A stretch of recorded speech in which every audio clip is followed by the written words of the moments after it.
Ok, jóvenes, buenas tardes. Continuemos entonces con este feedback que estamos haciendo para nuestro primer parcial. En esta oportunidad voy a hacer el recordatorio de nuestras dos últimas unidades que van a entrar también para el primer parcial, ¿ya? Si tienen dudas, no duden en hacérmelo conocer porque ahora pueden disipar sus dudas. Obviamente que el avance no es como lo habíamos hecho en el inicio, porque prácticamente estamos haciendo solo un repaso de los temas, ¿no? Quiero recordarles que está muy cerca el examen y también quiero recordarles nuevamente que mi tipo de examen va a ser a encerrar, preguntas abiertas, falso y verdadero, y también casos clínicos e imágenes, ¿ya? Entonces, no son temas muy largos, si ustedes se dan cuenta, y es algo que normalmente me encanta preguntar aquello que es mucho más frecuente y que yo sé que les va a servir para toda su vida profesional, ¿ya? Sí o sí tienen que sabérselo. Entonces, este tema que vamos a ver, que es nuestra cuarta unidad, es lesiones acneiformes y pústulas. ¿Ya? Es un tema bastante común, jóvenes, ¿ya? Ustedes van a fijarse que prácticamente todos pasamos por esto, por las lesiones acneiformes en la cara, ¿no? Entonces, ténganlo por seguro que va a entrar en el parcial también preguntas acneiformes, ¿ya? Entonces, nuestro primer tema, nuestra primera unidad, lesiones de la piel, unidad 1, entra en el examen. Unidad 2, lesiones papulosas, nódulos y quistes. Unidad 3, lesiones vesicoampollares. Nuestra unidad 4 que estamos revisando en este momento, lesiones acneiformes. Entonces, comencemos. Vamos a ver el acné. El acné son lesiones dermatológicas muy comunes, frecuentes en nuestro medio, tanto por los cambios hormonales como también por la alimentación que nosotros llevamos o la genética que tenemos, ¿ya? Es un trastorno de los folículos pilosebáceos que afecta al 80% de la población y que es mucho más frecuente en aquellos pacientes que son adolescentes. Claro que hay muchos que hasta ahora, que son mayores, adultos, continúan teniendo acné, a veces por la alimentación, ¿ya? Tiene mayor incidencia en el sexo masculino. La fisiopatología ocurre por tres mecanismos, que es la producción excesiva de sebo, la descamación anormal, la proliferación del Propionibacterium acnes. Tenemos pregunta de examen, clínica. La clínica vamos a presentarlo, tenemos un grado 1, un grado 2, un grado 3 y un grado 4. En el estadio 1 vamos a ver comedones abiertos y cerrados. En el estadio 2 vamos a ver tanto comedones abiertos como cerrados, pero ahí vamos a aumentar las pápulas, ¿ya? En el estadio 3 vamos a aumentar las pústulas y los nódulos, y ya en el estadio 4 quistes. Pregunta de examen esta tablita, ¿ya? Bastante importante, ¿en qué estadio está el acné? La distribución más frecuente va a ser rostro, tórax y en el cuello, y es una enfermedad crónica con episodios de reactivación frecuente. Las lesiones inflamatorias pueden presentar prurito y dolor. Las variantes clínicas son el acné conglobata, el acné cosmético, el acné solar y el acné por medicamentos y el acné escoriado. El tratamiento es multifactorial. Vamos a ver que podemos iniciar con una terapia lecal, principalmente limpieza con agua y jabón antibacterial en lo posible. Podemos utilizar la tretinoína al 0.025%, 0.05% y 0.1%.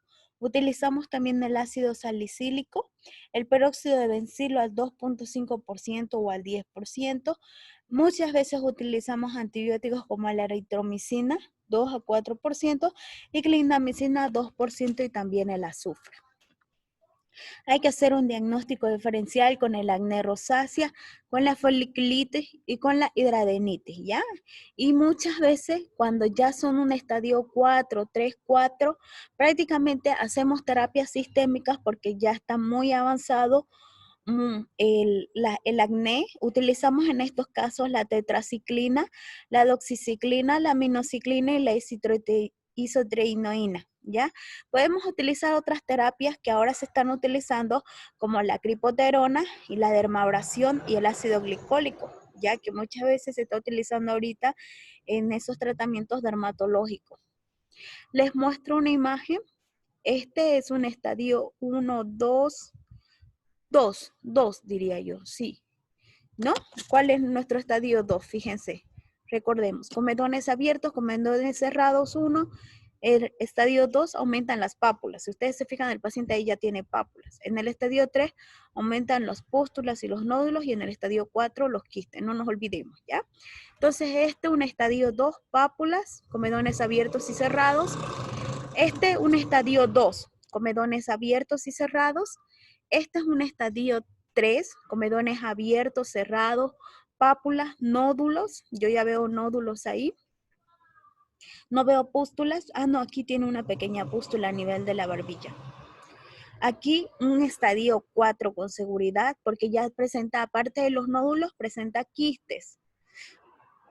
Fíjense, un estadio 3, comedones abiertos, cerrados y pápulas, ¿no? Aquí un estadio 3, comedones abiertos, pápulas, pústulas pequeñas, ya, y incluso ya hay nódulos. Otra enfermedad que vamos a ver que es parecida al acné son las foliculitis. La foliculitis son la infección superficial localizada en la apertura de un folículo piloso, ¿ya? Está causada por el Staphylococcus aureus y otros factores que vamos a ver son la fricción, la trauma, humedad y la irritación.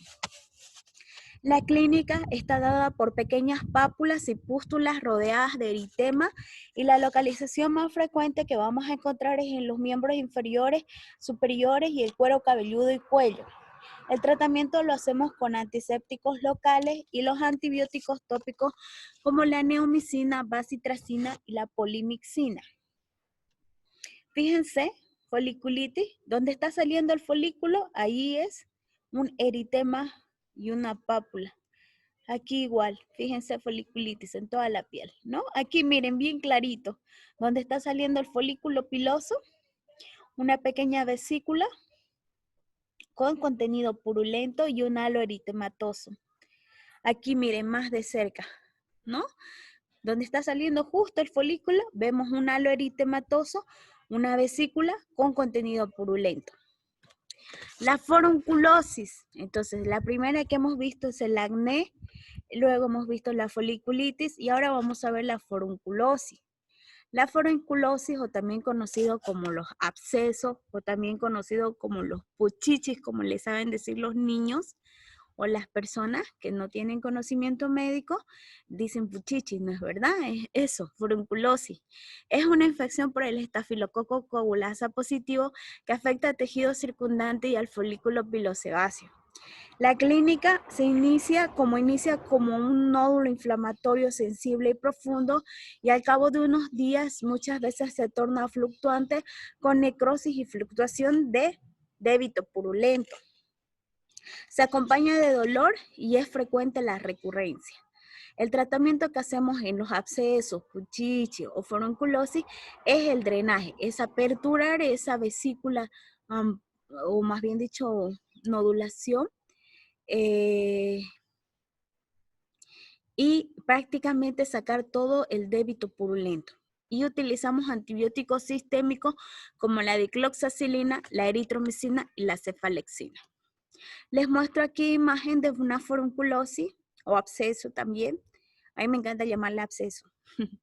¿Ya? Entonces fíjense que presentan pequeños nódulos con una pequeña zona brillante, dura, fluctuante cuando ya está por reventar, como se dice, fluctuante. Entonces hay una zonita de mayor debilidad donde tú apenas lo tocas y empieza a reventar de por sí. Y sale el débito purulento. Aquí ya una forunculosis, pero ya en un estado de cicatrización donde prácticamente el paciente ya está mejorando. Aquí miren, en la zona de la barbilla, el nódulo fluctuante, brillante, eritematoso, caliente, Y ya drenando, ¿no? Aquí, miren, aquí casi parecido mucho al impétigo, ¿no? Pero fíjense que la furunculosis es un poquito mucho más grande, es más, como les digo, es como más, a veces, este tipo de patologías son únicas, mientras el impético, ustedes pueden ver impético en toda la cara, digamos. Forunculosis van a ver un forúnculo o dos máximo, no van a encontrar varios forúnculos o varios abscesos en una zona, ¿ya? El antras o carbunco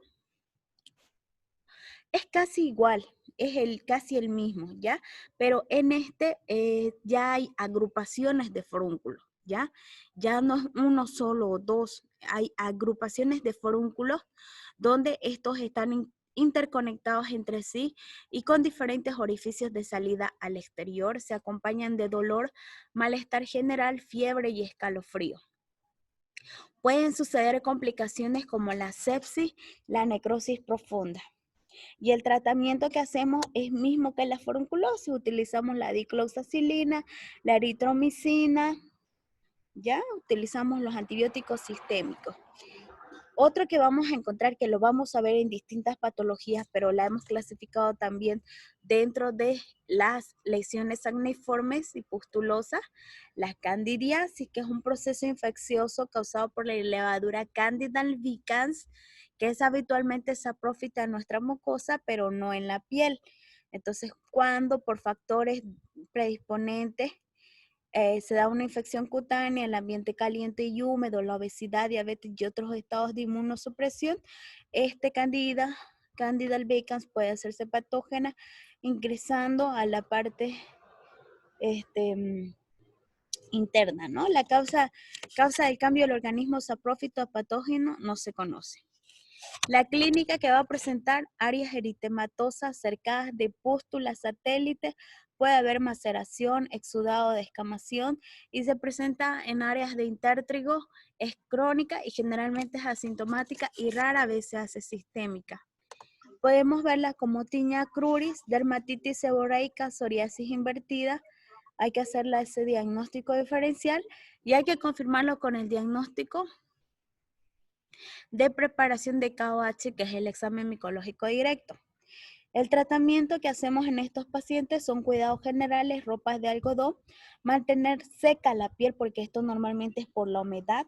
Podemos utilizar antimicóticos tópicos como la nistatina o los derivados imidazólicos. Ya, por 3 semanas podemos utilizar antimicóticos sistémicos como el ketoconazol, 200 miligramos diarios por 2 semanas. Entonces, fíjense, candidiasis en la zona genital, candidiasis en la zona interdigital, en la zona axilar. La vamos a ver también, la candidiasis dentro de la dermatofitosis, la vamos a volver a ver. Pero aquí, fíjense, la estamos viendo porque justamente en estas zonas pueden presentar lesiones también pustulosas. ¿Ya? Aquí, fíjense en la zona axilar.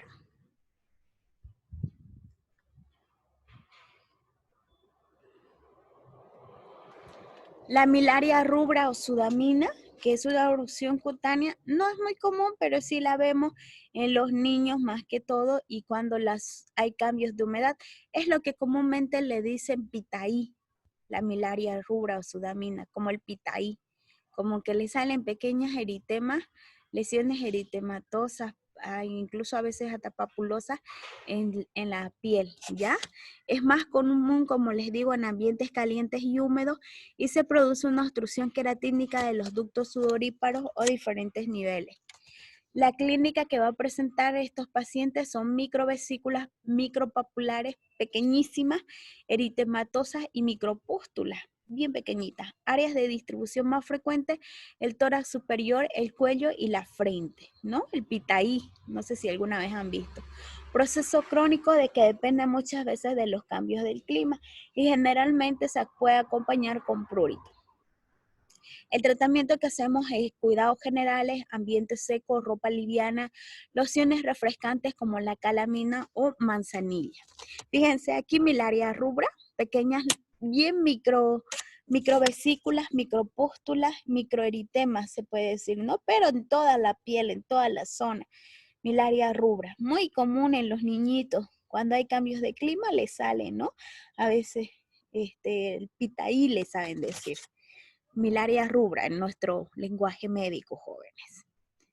Entonces, fíjense, miren, pequeños microeritemas, zonas con micropústulas, con microvesículas, bien pequeñitas, pero en toda la zona, toda la piel. Aquí miren, milaria rubra, muy común, jóvenes, muy común la milaria rubra en los niñitos. Ok, entonces acabamos de ver nuestra cuarta unidad. Vuelvo a repetirles, unidades que entran a nuestro primer parcial, perdón por ser repetitiva, pero es que después me dicen por el WhatsApp a mi privado, doctora, ¿qué temas entran en el examen? Y yo digo, vaya, parece que no están revisando los videos ni las clases. Algunos que no entran definitivamente a las videoclases, porque me hacen esa pregunta y no sé qué responder realmente. Porque siempre en las clases repito como 5 o 6 veces lo mismo y digo yo a veces lo debo cansar por repetirlo tanto y no puede ser que otros no sepan.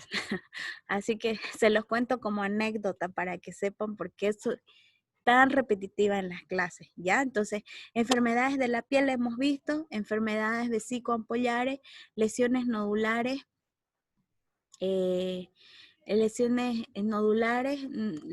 lesiones eritematosas, nodulares y quísticas. Y ahorita estamos acabando de ver las lesiones acneiformes, nuestra cuarta unidad. Y nuestra última unidad y quinta unidad que vamos a ver, vamos a revisar la que va a entrar en el parcial.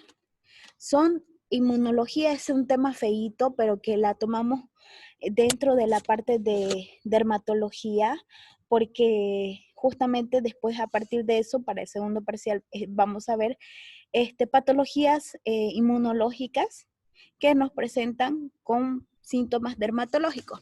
No sé si tienen alguna consulta, pregunta hasta ahí, jóvenes queridos. ¿Tienen alguna pregunta, consulta para que continuemos? ¿Los exámenes van a ser 3 temas o 5 finalmente? Cinco, doctora. 5, porque si lo hacemos menos para nuestro segundo parcial, vamos a tener mucho material y es preferible hacerlo como está en nuestro programa. Entonces, 5 unidades entran, o 5 temas, como ustedes quieran, para el primer parcial. Enfermedades de la piel, 1. 2. Lesiones papulosas, nódulos y quistes, 3. Enfermedades vesicoampollares, 4. Enfermedades acneiformes y 5. Inmunología en dermatología. Esos 5 temas. Nos falta ver inmunología en dermatología. Ahorita lo vamos a ver eso. ¿Alguna otra pregunta?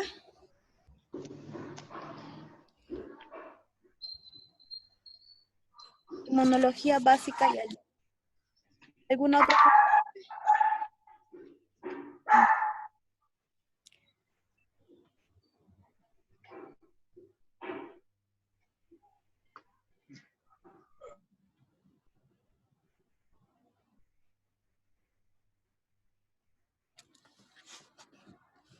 Entonces vamos a hacer una revisión de nuestra quinta unidad que entra para el examen. Un tema, como les decía, un poquito feo, pero es necesario revisarlo para que nosotros podamos ver la inmunología básica y la alergia dentro de las enfermedades de la piel. A veces vamos a tener el sistema inmunitario como aceptar lo propio y eliminar lo extraño. Para comprender el sistema inmunitario hay que conocer sus componentes individuales y saber que estos no actúan de modo autónomo, sino como un todo, ¿ya? Entonces aquí vamos a ver estos conceptos que lo habíamos visto anteriormente, el antígeno, el aloantígeno, el autoantígeno y los alergenos. Ya los antígenos, que son moléculas aisladas que son capaces de inducir a una respuesta inmune. El haloantígeno, que es proveniente de un individuo de la misma especie pero diferente genéticamente. El autoantígeno es presente en células del mismo individuo contra el cual se han desarrollado anticuerpos. Y los alergenos, que son sustancias que inducen respuesta inmune en individuos predispuestos genéticamente. ¿Qué son los anticuerpos? Son las inmunoglobulinas, proteínas capaces de reaccionar con un antígeno. La fagocitosis, que es un proceso por el cual las células engolfan partículas, células o gérmenes para tratar de destruirlas. Los haptenos, que son moléculas químicas incapaces de inducir respuesta inmune por sí solas. La opsonización, preparados para comer, ¿no? Son los fragmentos de los complejos que se depositan en sustancias deseables para que sean fagocitadas. Y la quimiotaxis, que es la atracción de las células hacia el área de la inflamación. Habíamos visto dos principales que son conceptos que eran las principales entidades extrañas. En este caso vemos las neoplasias y los microorganismos y los trasplantes y los mecanismos de defensa como inmunidad específica o adquirida o inmunidad inespecífica o natural. La inmunidad natural vamos a ver que esta va a depender de la especie, raza, de la genética, de la piel y las mucosas, de las secreciones, la temperatura, las influencias metabólicas y hormonales. Y aquí vamos a ver principalmente el componente celular, como la sangre y los tejidos, el componente soluble, que son el complemento, y las sustancias de reacción de fase aguda, que son las citoquinas. La inmunidad adquirida es la que nosotros vamos adquiriendo, que es el aprendizaje y la adaptabilidad y la memoria sobre todo, ¿no? Aquí vamos a ver un componente celular, que son los linfocitos, y un componente de los linfocitos que se distribuyen en clones y se identifican en antígenos específicos. Y el componente soluble, que son los inmunoglobulinas y los anticuerpos. Habíamos revisado cada uno de estos componentes, como son las citoquinas, que es un polipéptido que actúa en el nexo entre la inmunidad natural y la inmunidad adquirida.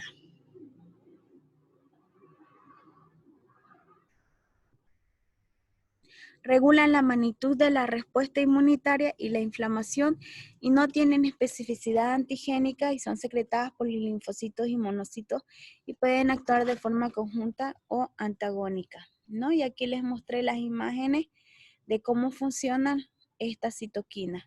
Dentro de las citoquinas vamos a ver el interferón, factor de necrosis tumoral, las interleucinas, los factores de transformadores de crecimiento y los factores estimulantes de la colonia hematopoyética. Vamos a ver también el complejo principal de histocompatibilidad, que a través de él el sistema inmunitario se diferencia lo propio de lo extraño. Se unen los antígenos para que puedan ser reconocidos para los linfocitos. Aquí vemos las unidades de complejo, que son las de clase 1, clase 2, que son adjuntas a la membrana celular. Les mostré esta pequeña imagen donde la bacteria infecta al macrófago, se introduce la vesícula en la que se producen fragmentos peptídicos. Ya en los tipos de complejos 2, en la clase 2 se unen a fragmentos bacterianos y los fragmentos bacterianos son transportados a la superficie celular para que se dé las moléculas de complejo de clase 2, perdón. Así van a ver los receptores de superficie en las células B que unen al antígeno y el antígeno que es internalizado y degradado a fragmentos peptídicos. Los fragmentos se unen y son transportados a la superficie celular. No les voy a preguntar esto por si acaso, ¿ya? Esto que les acabo de hablar no les voy a preguntar porque no nos incumbe en la parte de dermatología, pero sí, ¿qué es lo más importante de esto? Que conozcan estos conceptos, ¿ya? ¿Qué es un antígeno? ¿Qué es un anticuerpo? ¿Qué son los alergenos? ¿Qué es una fagocitosis? ¿Qué es una opsonización? ¿Qué es una quimiotaxis? ¿Y cuáles son las principales entidades extrañas y los mecanismos de defensa? Dentro de la inmunidad natural, ¿cuáles vamos a tener? Y la inmunidad adquirida, ¿cuáles vamos a tener? ¿Ya? No les voy a preguntar esto, tampoco esto, porque me parece que lo han visto tal vez en otro tema, como de fisiología. Entonces, no, vamos a hacer un recordatorio, pero son cosas que en lo personal no me parecen para la parte de dermatología, ¿ya? Los linfocitos T y la respuesta inmunitaria maduran y adquieren sus funciones en el timo. Vemos los subtipos de células T maduras. Puedo preguntarles eso, las T helper, que son las CD4, y las T supresores citotóxicos, que son las CD8, porque de eso les voy a hablar cuando veamos pacientes con SIDA, ¿ya? Los linfocitos T, que vemos las células agresoras, que son las natural killer, y las células agresoras activadas por linfocina. Aquí les mostré una imagen de los linfocitos T, no voy a preguntar eso. ¿Cómo es que se procesa la eliminación del microorganismo gracias a estos factores que son los linfocitos T? Las pruebas de inmunidad celular, que hacemos la evaluación mínima, valoración cuantitativa, recuento de los linfocitos y determinación de la CD4 y CD8, eso les dije que hacemos en los pacientes con VIH, ¿ya? Para ver su estado de inmunología. La valoración cualitativa, que son pruebas de hipersensibilidad retardada, anticuerpos virales y capacidades de producir interleucinas. Bueno, aquí vemos un poquito sobre las células, los linfocitos B y respuesta inmunitaria. No voy a irme a letra pequeña, no voy a preguntar esto, pero es muy importante que sepan cómo es que funcionan las células B y cómo se da la respuesta inmunitaria secundaria, ya que estas son por exposiciones posteriores al mismo antígeno. ¿Qué quiere decir esto? Cuando hay una proliferación de las células B, estas se transforman en células plasmáticas maduras y producen un anticuerpo específico como son la IgG. Hay que hacer una evaluación de las inmunoglobulinas, para hacer la inmunoelectroforesis se puede utilizar como un método diagnóstico, la inmunodifusión radial, la radioinmunoanálisis y la enzimoinmunoanálisis, que es la ELISA. Pregunta de examen, esto sí me parece que es muy importante, así que quiero que se la aprendan, las características de la inmunoglobulina. La IgM, que es la primera en aparecer, la IgG, que está presente en líquidos extravasculares y tejidos, la IgA, que predomina en secreciones mucoserosas, la IgE, que se encuentra en secreciones seromucosas y se une a mastocitos, y la IgD, que no tiene ninguna particularidad. No voy a preguntar eso. Tampoco esto, anticuerpos monoclonales. El sistema de complemento, me gustaría que vean un poquito del sistema de complemento, ¿qué es? Es la interacción de 18 proteínas en una cascada similar a la del sistema de coagulación que produce una amplia variedad de procesos biológicos. ¿Ya? Actividades biológicas que estas van a hacer son la lisis celular, la opsonización, como la fagocitosis, actividad a la anafilotoxina y quimiotaxis. ¿Ya? Las enfermedades de inmunodeficiencia. Habíamos visto distintas enfermedades que vamos a ver. Trastornos de inmunodeficiencia que ocasionan, como los trastornos circulatorios, obstructivos, intertegumentarios, factores microbiológicos no habituales, cuerpos extraños, inmunodeficiencias primarias y secundarias. ¿Ya? No voy a preguntar esto tampoco, no es muy importante. Aquí hay que hacer esto sí me importa mucho, que se aprendan las enfermedades de inmunología. Ya, por ejemplo, ¿cuáles son? Esto sí es muy importante, esto puede entrar. Hipogamaglobulinemia transitoria de la infancia, que es una deficiencia autolimitada de anticuerpos que aparecen en ambos sexos. La agamaglobulinemia ligada al cromosoma X, ya, que afecta a los niños varones. La inmunodeficiencia variable común, que es un trastorno que afecta a ambos sexos y se caracteriza por infecciones recurrentes porque el paciente tiene defensas bajas. Deficiencia de la IgA, otra.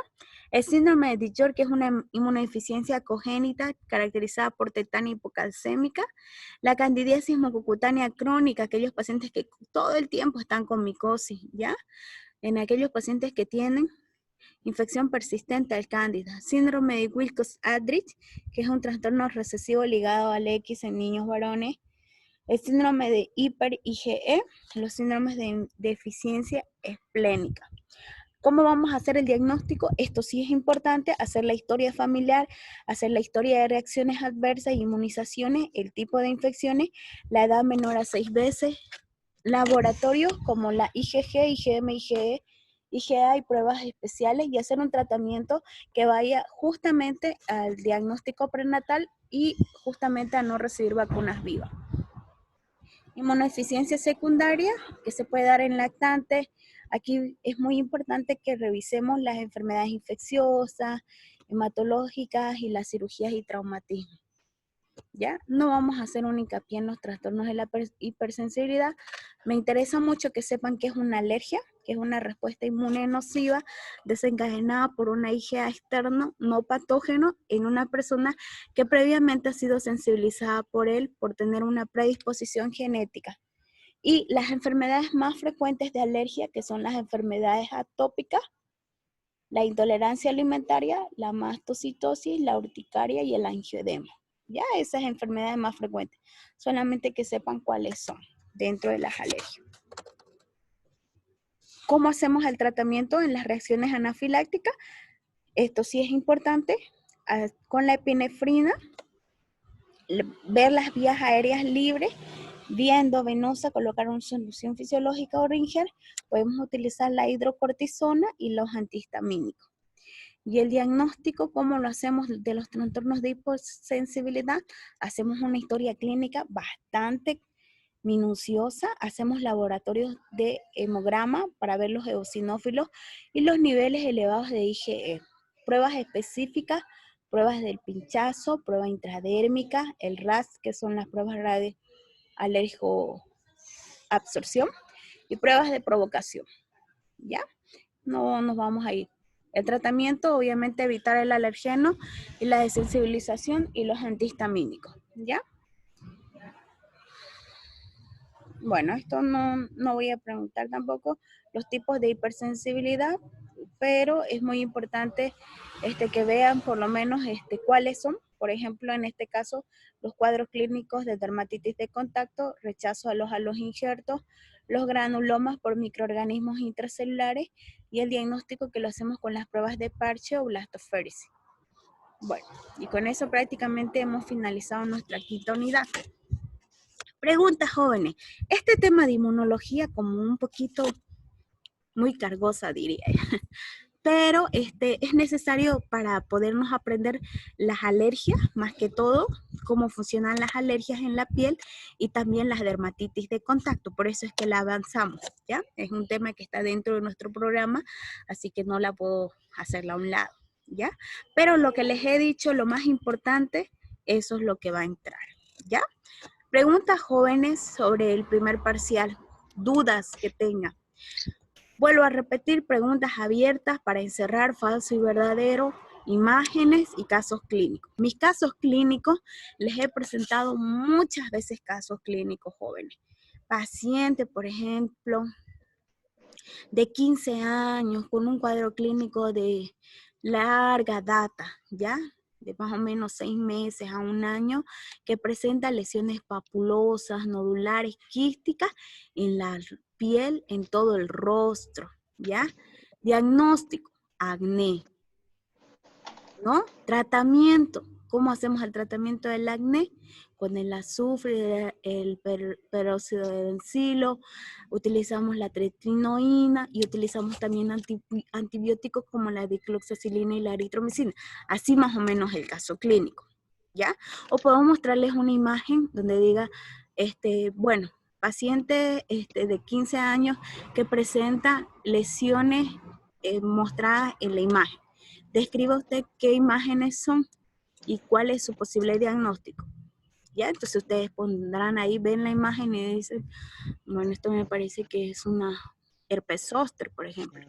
Y se caracteriza por presentar vesículas pequeñas que van en toda la región dorsal del nervio. Así, sencillo. ¿Ya? Preguntas, jóvenes. Calladitos están. ¿Y ¿Alguna, cuánto va a ser el examen? el tiempo del examen? Ujú. No sé muy bien, no les sabría decir en este momento, pero Doctora, seguramente, lo doctor, que informó jefatura es que sería el tiempo de 1 hora.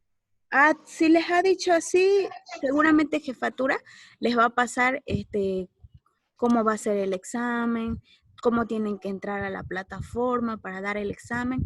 Me imagino que hoy día nosotros tenemos una reunión, justamente después de esta clase, tengo una reunión, entonces ahí también a nosotros nos van a guiar bien cómo va a ser y a ustedes también, ¿ya?